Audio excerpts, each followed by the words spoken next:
Kamu membuang uang Rp300.000 tadi pagi. Bukan di toko, bukan di marketplace, tapi di dapur kamu sendiri. Di tempat sampah kamu sendiri. Dan kalau kamu kali 12, itu hampir Rp4 juta setahun. Hilang, tanpa kamu sadar. Hari ini, kita hitung semuanya. Dan angka totalnya di akhir video ini akan bikin kamu tidak mau buang apa-apa lagi seumur hidup. Kita semua pernah merasa sudah hidup cukup hemat. Tidak beli barang mewah, tidak makan di restoran mahal setiap hari, sudah bikin kopi sendiri, sudah bawa bekal. Tapi di akhir bulan, uangnya tetap terasa kurang. Ini bukan soal gaji yang tidak cukup. Ini soal kebocoran yang tidak kelihatan.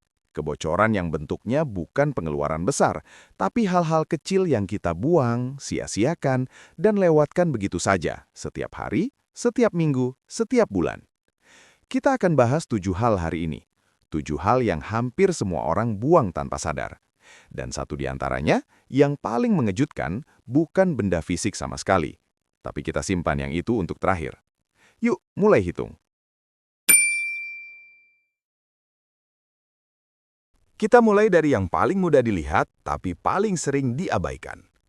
Makanan. Data dari Kementerian Lingkungan Hidup Indonesia menyebutkan bahwa rata-rata orang Indonesia membuang sekitar 300 gram makanan per hari. 300 gram, hampir setengah porsi makan. Sekarang kita hitung. Kalau rata-rata harga makanan yang kamu masak sendiri adalah Rp20.000 per porsi, dan kamu buang setengah porsi setiap hari, itu Rp10.000 per hari. 10.000 dikali 365 hari, Rp3.650.000 setahun. Hanya dari makanan yang masuk tempat sampah. Solusinya bukan berhenti masak. Solusinya adalah masak lebih kecil atau punya sistem penyimpanan sisa yang jelas. Satu wadah, satu rak di kulkas, label tanggal. Itu saja sudah bisa memotong angka ini separuhnya. Tapi tunggu, makanan itu yang kelihatan. Item kedua ini tidak kelihatan sama sekali di tempat sampah kamu. Tapi dia bocor setiap menit, 24 jam sehari. Charger kamu sekarang menancap di colokan, tapi HP kamu sudah penuh sejam yang lalu. Itu namanya vampire power, listrik yang dihisap perangkat dalam kondisi standby atau tidak terpakai. Studi dari Badan Energi Internasional menyebutkan bahwa 5-10% dari total tagihan listrik rumah tangga berasal dari perangkat yang tidak aktif tapi tetap tersambung. Mari kita hitung untuk konteks Indonesia. Tagihan listrik rata-rata rumah tangga Indonesia sekitar Rp300.000 per bulan. 5% dari itu, Rp15.000 per bulan. Dikalikan 12, Rp180.000 setahun. Itu yang kecil. Kalau kamu sering lupa matiin AC, lupa cabut charger laptop, atau punya kulkas lama yang boros, angkanya bisa 3 kali lipat dari itu. Solusinya, cabut yang tidak dipakai. Bukan karena kamu miskin, tapi karena itu uang kamu, bukan hadiah gratis untuk PLN. Listrik itu setidaknya masih bisa kamu ukur di tagihan. Item ketiga ini tidak ada di tagihan manapun, tapi harganya bisa ratusan ribu rupiah per bulan, dan hampir semua orang melakukannya. Buka lemari mandi kamu sekarang. Berapa botol produk yang isinya masih ada, tapi kamu sudah beli yang baru karena bosan atau lupa? Ini namanya product wastage, dan ini lebih mahal dari yang kamu kira.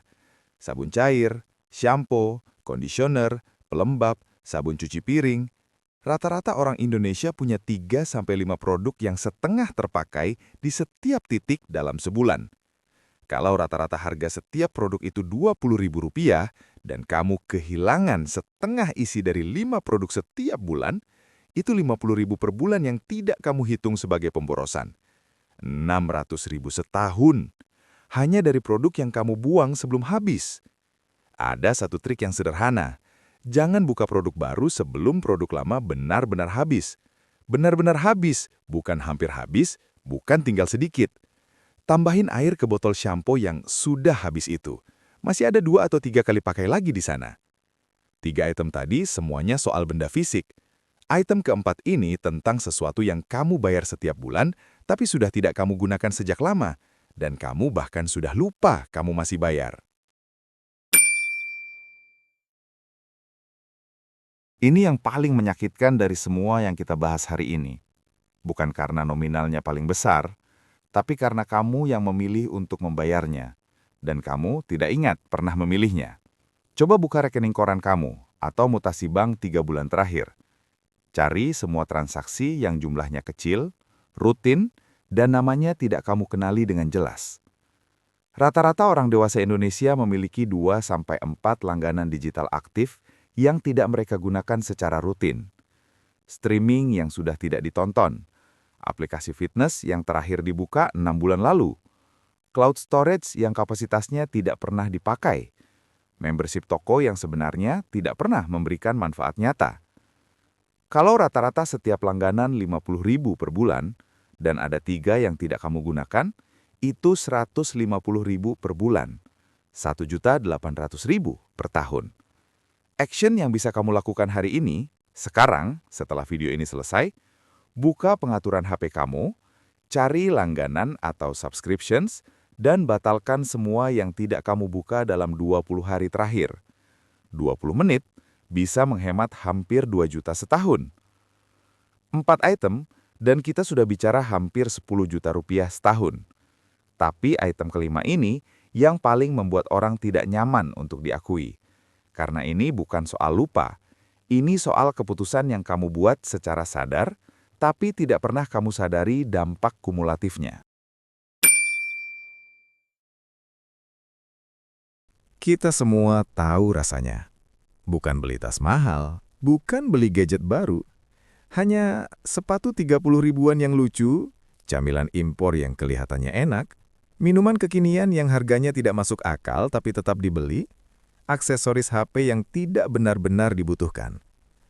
Pembelian impulsif kecil ini tidak terasa besar saat terjadi, tapi mereka terjadi setiap hari. Sebuah studi perilaku konsumen di Asia Tenggara menemukan bahwa rata-rata orang membuat 2-3 keputusan pembelian impulsif kecil per minggu, dengan nilai rata-rata 20-50 ribu rupiah per transaksi. Ambil tengahnya, 35 ribu 2 kali seminggu. 70 ribu per minggu, 300 ribu per bulan, 3.600.000 per tahun. Dan ini bukan uang yang hilang karena terpaksa. Ini uang yang pergi karena 1 detik keputusan yang tidak pernah kamu pikirkan lebih dari 10 menit. Tidak perlu berhenti beli sama sekali. Cukup satu aturan. Tunggu 24 jam sebelum check out. Kalau besok kamu masih mau, beli. Kalau tidak, berarti itu memang bukan kebutuhan. 5 item, lebih dari 13 juta sudah kita hitung. Tapi item ke-6 ini yang paling jarang dibicarakan. Karena dia tidak kelihatan di rekening kamu manapun. Padahal harganya bisa lebih mahal dari semua yang sudah kita hitung tadi digabung. Ini yang saya janjikan di awal. Satu item yang bukan benda fisik. Namanya potensi yang tidak diaktifkan. Di rumah kamu sekarang hampir pasti ada barang yang bisa dijual tapi tidak kamu jual, keahlian yang bisa menghasilkan tapi tidak kamu tawarkan, aset kecil yang bisa menghasilkan passive income tapi dibiarkan tidur. Kamera yang sudah tidak dipakai 2 tahun bisa dijual atau disewakan. Sepeda yang cuma jadi hiasan, ada platform rental. Buku koleksi yang sudah dibaca semua bisa dijual di marketplace second hand. Keahlian desain, menulis, memasak, mengajar, ada orang yang bersedia membayar untuk itu hari ini. Ini bukan ceramah motivasi. Ini tentang opportunity cost, harga dari diam. Kalau kamu punya satu barang yang bisa dijual seharga 1 juta rupiah dan kamu membiarkannya selama 1 tahun, kamu sudah kehilangan 1 juta itu ditambah apapun yang bisa kamu hasilkan dari uang itu. Ini yang tidak pernah masuk perhitungan pengeluaran orang, padahal nilainya bisa jauh melebihi semua item yang sudah kita bahas. Actionnya sederhana. Luangkan 1 jam minggu ini untuk inventarisasi 1 ruangan di rumah kamu. 1 ruangan, 1 jam. Tuliskan semua yang tidak dipakai dalam 6 bulan terakhir. Putuskan, jual, donasi, atau buang. Tapi jangan buang dulu sebelum cek apakah ada yang mau beli. 6 item sudah, dan sebelum kita hitung total semuanya, Item ketujuh ini adalah yang paling kecil dari semua yang sudah kita bahas. Paling murah, paling sepele. Tapi ini yang paling sering bikin orang akhirnya berubah cara hidupnya. Karena bukan soal uangnya, soal apa yang dia simbolkan. Air keran mengalir saat kamu gosok gigi. 2 menit, 2 kali sehari. 8 liter air per sesi sikat gigi. Terbuang sia-sia. Ini terdengar terlalu kecil untuk dibahas ya. Tapi bukan soal tagihan airnya yang kecil. Soal pola pikirnya. Orang yang membiarkan air mengalir saat gosok gigi adalah orang yang sama yang membiarkan charger menancap tanpa dipakai. Yang sama yang tidak pernah ngecek langganan digitalnya. Yang sama yang tidak pernah inventarisasi barang-barang di rumahnya. Bukan karena mereka tidak mampu, tapi karena mereka belum pernah berhenti sejenak dan bertanya, ini perlu atau hanya kebiasaan? Itu yang membedakan orang yang hidupnya terasa selalu kurang dengan orang yang hidupnya terasa cukup, meski penghasilannya tidak jauh berbeda. Bukan jumlah yang mereka punya, tapi perhatian yang mereka berikan pada hal-hal kecil. Oke, sekarang kita hitung semuanya. Item 1, sisa makanan. 3.650.000 per tahun. Item 2, listrik bocor. 540.000 per tahun, estimasi konservatif. Item 3, produk tidak dihabiskan. 600.000 per tahun. Item 4, langganan terlupakan. 1.800.000 per tahun. Item 5, pembelian impulsif kecil. 3.600.000 per tahun. Item 6, potensi tidak diaktifkan. 1 juta plus per tahun, konservatif. Item 7, kebiasaan air dan utilitas kecil, 240.000 per tahun. Total, 11.430.000 rupiah per tahun.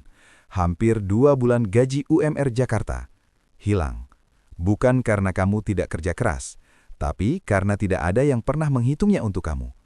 Dan ini bukan angka yang harus bikin kamu sedih atau malu. Ini angka yang harus bikin kamu penasaran. Kalau selama ini kamu bisa membuang 11 juta tanpa sadar, bayangkan apa yang bisa terjadi kalau kamu mulai sadar. Tidak perlu mengubah semua 7 hal sekaligus. Pilih satu saja hari ini, yang paling gampang untuk kamu, yang paling kecil perubahannya, dan lakukan itu saja selama 30 hari. Kebiasaan tidak berubah karena motivasi besar, kebiasaan berubah karena satu langkah kecil yang konsisten. Dari 7 item tadi, mana yang paling mengejutkan kamu? Atau mana yang paling kamu rasa, aduh, ini gue banget? Tulis di komentar, gue baca semua, dan siapa tahu jawabanmu jadi topik video berikutnya. Kalau video ini bikin kamu mikir ulang satu kebiasaan hari ini, itu sudah lebih dari cukup buat gue. Like kalau bermanfaat, subscribe biar nggak ketinggalan. Sampai minggu depan.